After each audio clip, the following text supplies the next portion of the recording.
रात अंधेरे एक लड़की का शव इस तरह जला दिया गया, इस सवाल का जवाब सारे जवाबों से अलग आना चाहिए। प्रशासन ने जो सफाई दी उसकी कई बातें झूठी साबित हुई। वह जिद की तरह कहे जा रहा है कि पिता की रजामंदी थी। क्या पिता ने यह कहा कि मेरे बिना मेरी बेटी का शव जला दो? क्या यह लड़की अपराधी थी? क्या इस सवाल को अब सीधे पूछने की हिम्मत नहीं रही? इसलिए पत्रकारों और संपादकों को अब विपक्ष चाहिए। हाथरस की घटना का राजनीतिक इस्तेमाल करने के लिए कांग्रेस ने दलाली की। कांग्रेस की वो दलाली दिखाता हूं दोस्तों जो हाथरस में की गई। पूछता है भारत की दोस्तों, इस दलाली के पीछे कौन सी राजनीति है? और यह प्रश्न इसलिए नहीं लाया जाता कि बहस को लोकतांत्रिक बनाया जाना है, बल्कि इसलिए लाया जाता है कि सरकार से सवाल हटाकर विपक्ष को नकारा साबित करने का पंचिंग गेम शुरू हो सके। ये कांग्रेस पार्टी ने पीड़ित के परिवार को कहा ऐसे बोलो वैसे करो, ऐसे बोलो वैसे बोलो, मतलब उनको समझाने की कोशिश हो रही थी तुम किस तरह से बात करोगे। ये राजनीतिक दल और मीडिया वाले होते कौन है? सवाल है कि विपक्ष होना कितना मुश्किल होता जा रहा है। 2012 में क्या निर्भया का सवाल विपक्ष का इंतजार कर रहा था? उस समय यह पहले जनता का सवाल बना। लड़कियों ने अपना सवाल बना लिया, बाद में विपक्ष ने अपनी रोटियां सेकी थी।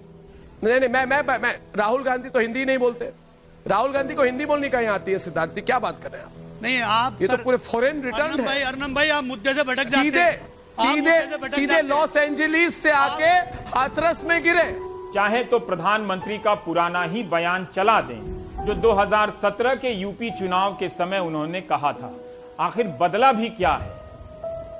क्या कारण है कि उत्तर प्रदेश की मां बेटी सलामत नहीं है? शाम को अकेली घर के बाहर निकल नहीं पाती है। क्या कारण? और दुर्भाग्य यह है कि सामाजिक बुराई से ज्यादा इस बुराई को आपकी पार्टी के नेताओं ने आश्रय दे के रखा है, गुंडाओं को पाल करके रखा है, और उसी का कारण है कि उत्तर प्रदेश का ये हाल करके रखा है। ये बयान हम चला सकते थे, मगर चलाने में घबराहट होती है बहुतों को। 2014 से भारत में विपक्ष विरोधी पत्रकारिता का उदय हुआ, जिसने खुलेआम राजनीतिक विपक्ष को गायब कर दिया, उसकी हत्या की और जनता के बीच से सवाल करने वालों को अर्बन नक्सल और गैंग बताया। देशवासियों, हम पहले ही शक था मुझे कि गिद्धों का एक गैंग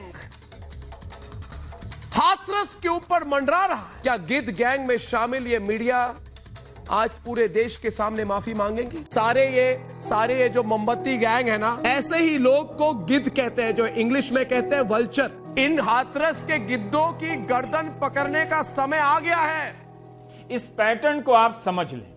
संस्थागत रूप से विपक्ष को जनता के दिमाग और उसकी नजरों से गायब किया जा रहा है ताकि आपको और कमजोर बनाया जा सके।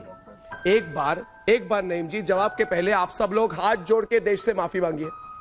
हाथ जोड़ के माफी मांगिए। आप एक मिनट माफी मांगिए एक बार कि रिपब्लिक अर्नब ने एक्सपोज कर दिया। तक वालों के साथ हमारी जो डील थी वो बंद हो गई। माफी मांगनी चाहिए उत्तर प्रदेश के सीएम को।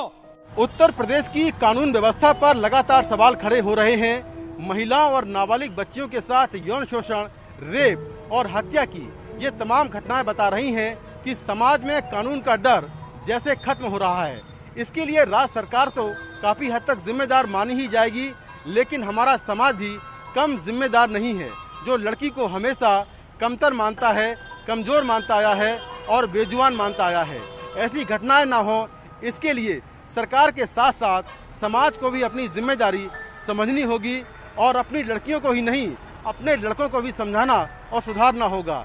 ऐसा नहीं हुआ तो हम बहुत जल्द एक मरते समाज का हिस्सा भर रह जाएंगे।